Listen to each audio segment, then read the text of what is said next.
Hello children, the topic for today's lecture is sentence, clauses and phrases. What is a sentence actually?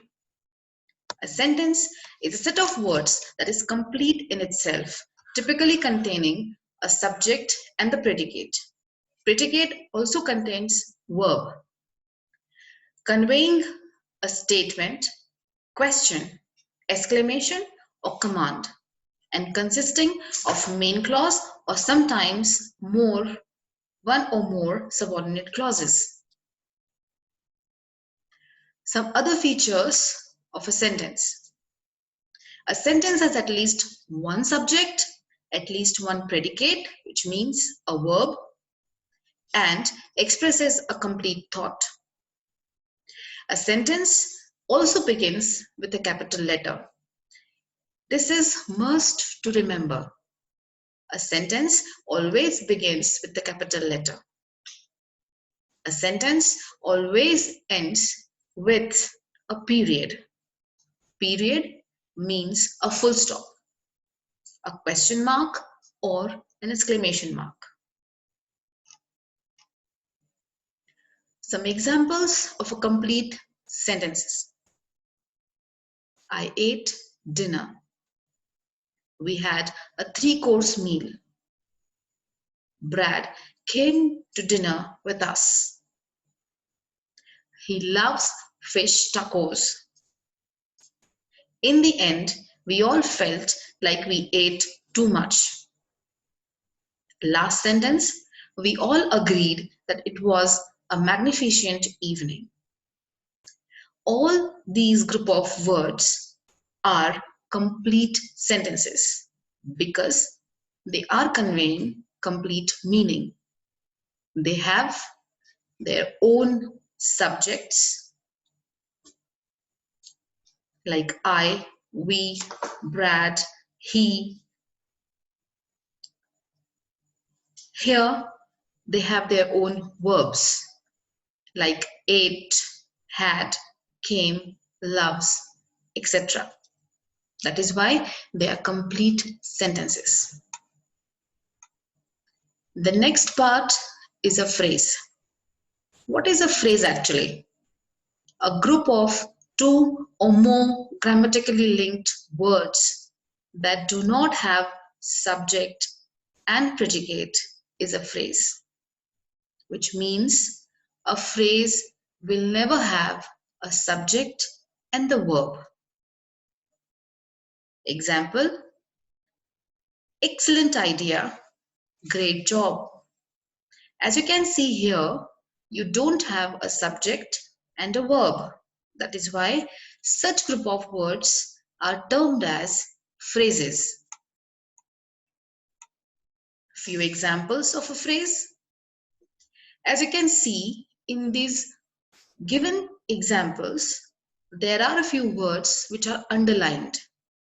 As I told you before, that these underlined words are phrases because if you separate them from the sentence, they will not have their own subject and the verb. For example, it is of no use. Joe buys flowers for his wife every week. Sunday is the longest day. I can't finish the report without the numbers. If you see carefully in all these sentences, if you separate these underlined part, you will not find any subject and the verb of its own. That is why this underlined part in all the sentences are called as phrase.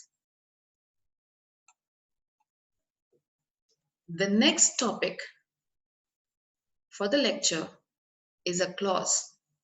What is a clause actually? It might be confusing with the phrase, but what is important to remember that a clause is a group of related words which has a subject and the verb. A clause can function as a sentence by itself or as part of a sentence. Here, when we talk about a clause, what we should remember and understand that a clause has a subject and the verb. A clause can be a sentence by itself, whereas a phrase does not have its own subject and the verb. Clauses are of two types: an independent clause and a dependent clause. First, we will see what is an independent clause. An independent clause or a main clause expresses a complete thought. Thought means a complete idea, a complete meaning. As you can see here, an independent clause is also known as main clause. At times, it is also termed as a principal clause. It can stand by itself as a sentence. It has both a subject and the verb. Few examples. Halle ate a late dinner. Kevin went to the movies. Travis and Eric gave donations to help others. In all these sentences, they are termed as main clauses. Why? Because they are giving you complete meaning. That is why they are termed as independent clause or a main clause, which can also stand on their own without the help of any other group of words.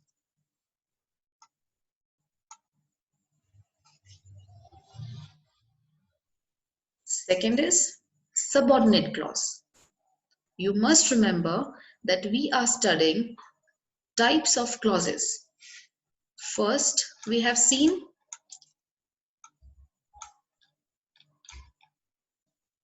an independent clause. Now we are seeing subordinate clause. What is a subordinate clause? A subordinate or a dependent clause does not express a complete thought. As you can see, a subordinate clause is also known as a dependent clause. As the name suggests, dependent or subordinate. That means it needs something else to complete its meaning. It does not have a subject and the verb. Okay, students? It does have a subject and a verb, but it cannot stand alone as a sentence. I repeat, a subordinate clause does not express a complete thought or a complete meaning. It does have a subject and the verb of its own, but it cannot stand alone as a sentence, which means it needs the help of some other group of words. Few examples. In these examples also, there is a part of a sentence which is underlined. For example, I want to know what makes you laugh. I don't know where he lives. Please tell me, how old are you? Now, in these sentences, the part which is underlined is a subordinate clause,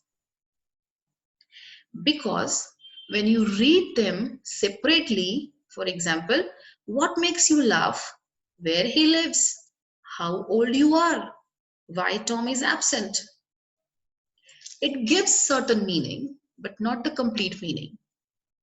To complete their meanings, they need to depend on the other words of a sentence, such as, I want to know what makes you laugh.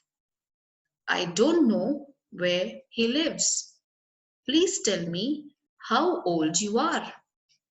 I wonder why Tom is absent. When we add these group of words to the underlined group of words, they are able to complete their meaning. And that is why all subordinate clauses need main clause to complete its meaning and to form a complete sentence.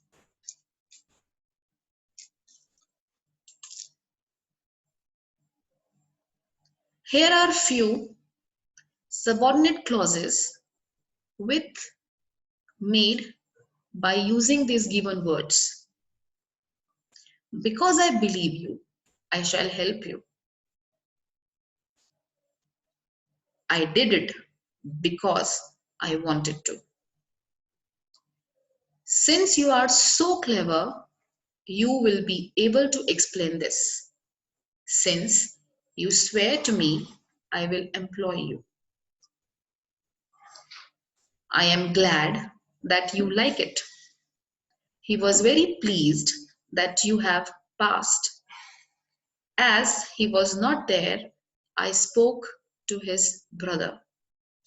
As you can see, in these set of examples, the underlined part again is a subordinate clause because it needs the help of the main clause to complete its meaning and to frame a meaningful sentence.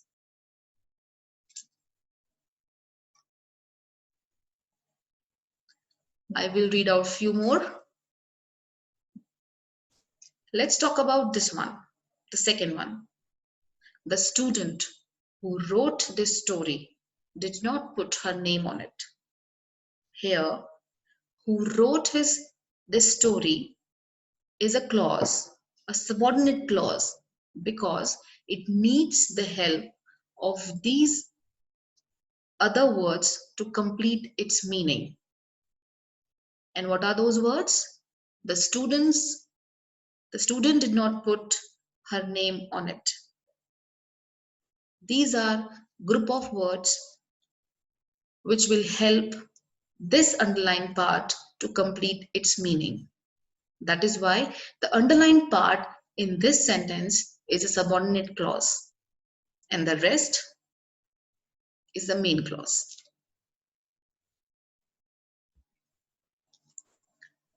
Here is a quick recap with the flow chart.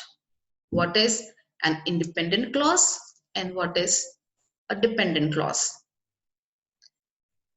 How do we frame an independent clause? Subject plus verb is equal to complete thought. Maker plus subject plus verb is equal to incomplete thought. Here, with the word maker, we can also understand that a subordinate clause needs a conjunction to follow it. Some examples of the independent clause. I chatted on MSN last night. I just got your text message. I am going to send you an email. I wrote 5 tweets yesterday. The examples for dependent clause. What I will do is chat with my friends. When I got your text message, I called. I got the email that you wrote. Again, as you see, the underlined part of the sentences are the subordinate clauses. Why? Because they need the help of these group of words to complete their meaning. I repeat, an independent clause always has a subject and the verb, and it gives a complete meaning. A dependent clause will have maker, that means its connector or a conjunction, subject, and the verb. But still, it does not give you a complete thought. A quick recap for phrase and clause. Phrases do not contain a subject and a predicate, whereas clauses contain a subject and a predicate. Phrases cannot convey a complete thought. Clauses can sometimes convey a complete thought. In this condition, a clause to convey its complete meaning, it has to be a main clause. Phrases cannot stand alone. Independent clauses can stand alone, which means dependent clauses can never stand alone. They will need the help of principal clauses or main clauses or independent clauses to complete their meaning. Few more examples. Clauses must contain both a subject and a predicate. Phrases do not require a subject or a predicate. When I say predicate, it also means a verb. Examples. When we forgot her car keys, things took a turn for the worse. Examples of phrases. Without her parents' blessings after the earthquake.